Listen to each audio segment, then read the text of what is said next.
Formula One fans, what happened in Las Vegas is absolutely explosive.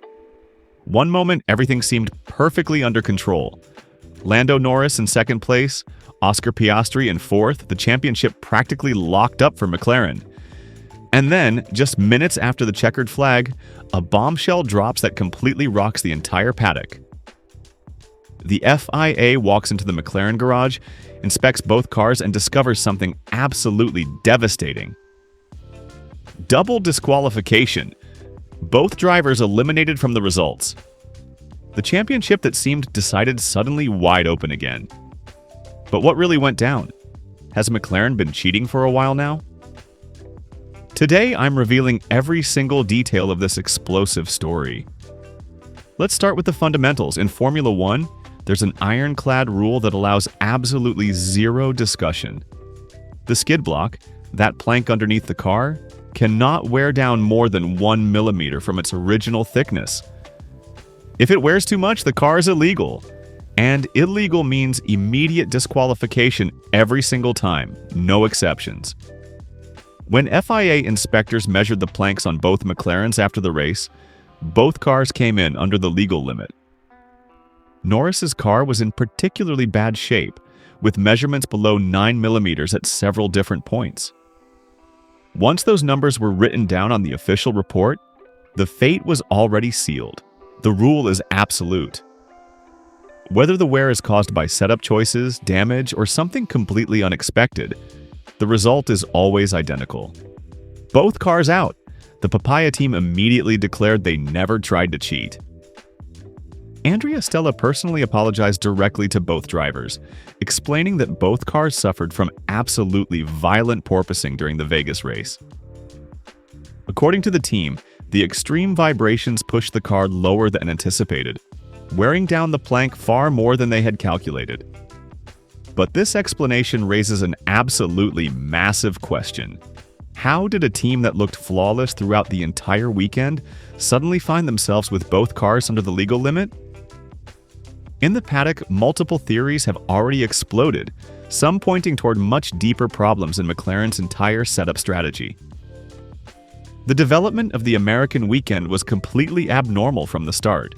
The first Friday session was used by McLaren with an initial long run in terrible track conditions.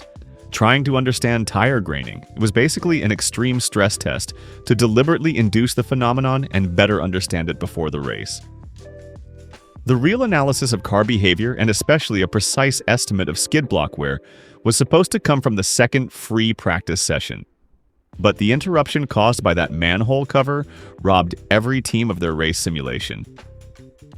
The third session was then conducted with the track often wet, with lots of time dedicated to qualifying simulation, and still leaving aside the race pace simulation with high fuel loads. The engineers at Woking chose these programs because they felt absolutely confident about plank wear. And how could they not be, with 21 races of historical data with this car to draw from? And yet, something didn't work as planned, with significant porpoising visible on both cars throughout the weekend. Porpoising on the McLaren isn't exactly news. We already saw it in Miami, where it was extremely pronounced. On the Florida track, the reason was crystal clear. A mechanical setup compromise with a soft rear end required in the slow sections had induced the engineers to raise the rear while significantly softening the rear suspension. In Nevada, the approach didn't seem too different, with some struggles in the first sector, but then excellent traction and a car that compresses heavily down the straights. It's not just about ride height, but also suspension stiffness, especially at the rear. Here comes the most interesting detail. Analyzing the data from Norris's final stint, at lap 48, the British driver started performing an absolutely extreme lift and coast under instructions from the pit wall. Comparing it with his best lap, lap 41, the differences are absolutely massive. It's incredibly interesting to note the specific points where Norris lifts off the throttle because they're completely abnormal. Normally, you lift at the end of straights to avoid compression. Instead, Norris lifts massively throughout the entire section from the exit of turn 9 all the way to turn 12. That whole stretch of long, fast corners, this is extremely peculiar. This is extremely Then again on the strip, two huge anomalies with Norris releasing the throttle during full acceleration. Not once, but twice. The impression is that the major problem wasn't ride height, but a mechanical setup that was definitely too soft at the rear. In fast corners, the car tended to assume roll angles that were way too high, with the plank touching and wearing excessively. The traction phase tends to compress the rear suspension and push the rear end down. The fact that Norris was lifting in the middle of straights indicates he was actively trying to avoid the squat movement of the car. And here comes a chilling detail. During the race, the pit wall talked about fuel conservation, but that type of lift and coast through corners wouldn't make any sense for saving fuel. Listening to the team radio, what's striking is that after crossing the finish line, there's no celebration whatsoever for a crucial second-place finish. Actually, the pit wall asked Norris for unusual adjustments, and there's a certain coldness in the communication.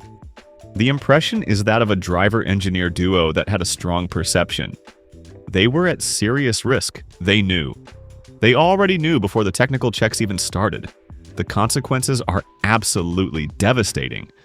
Before this race, Norris had a 30-point lead over Piastri and more than 40 points over Verstappen. Analysts believed he just needed to keep his composure. But a double disqualification is the very definition of disaster. Those points have been erased completely, and suddenly the championship has transformed into an incredibly tight three-way battle.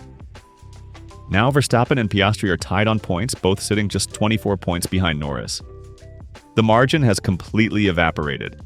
The entire championship resets with 2 weekends remaining, including a sprint race. 58 points available in Qatar alone. One bad qualifying session, one slow pit stop, one unexpected safety car could decide absolutely everything. The pressure has multiplied exponentially. The psychological blow is brutal. Verstappen is exactly the type of driver who becomes most dangerous when things get complicated. He thrives in chaos. This gives him precisely what he wants. A battle with zero margin for error, where aggression and confidence matter more than caution. Piastri has suddenly received a second chance completely out of nowhere. His chances were fading away, now they're back with full force. And this changes absolutely everything. Instead of supporting Norris, he now has every reason to take risks, attack, and push for maximum points. We cannot ignore what this means inside McLaren. Even though the team insists nothing was intentional, both drivers are paying the price equally. Drivers always remember moments like this.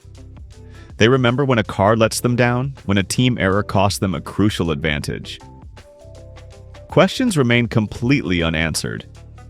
If the plank wear was caused by a problem in the floor, in the suspension configuration, in aerodynamic stability, or in the reaction to irregular surfaces, that problem won't just disappear in Qatar or Abu Dhabi. Those circuits are smoother, certainly, but they still require precise ride height control. If McLaren gets it even slightly wrong, they could find themselves on that same dangerous line again. Another violation this late in the season would be absolutely fatal. This is exactly why the Vegas drama is so much more than just a technical regulation violation. It's a psychological blow, a strategic setback, and a technical mystery all rolled into one. It has transformed the championship from a calm march into a battle that could explode at any single moment. 2 race weekends, 1 sprint race, 58 points in Qatar, and a battle separated by less than 1 race victory. Norris is trying to recover from the biggest setback of his entire career. Piastri is chasing an opportunity he never thought he'd have. Verstappen is lurking in the shadows, ready to strike at any moment. When the lights go out in Qatar, this season will restart from absolute zero. And when it finishes in Abu Dhabi, one of these 3 drivers will walk away as the 2025 world champion, shaped not only by victories, but by the chaos that exploded under the neon lights of Las Vegas.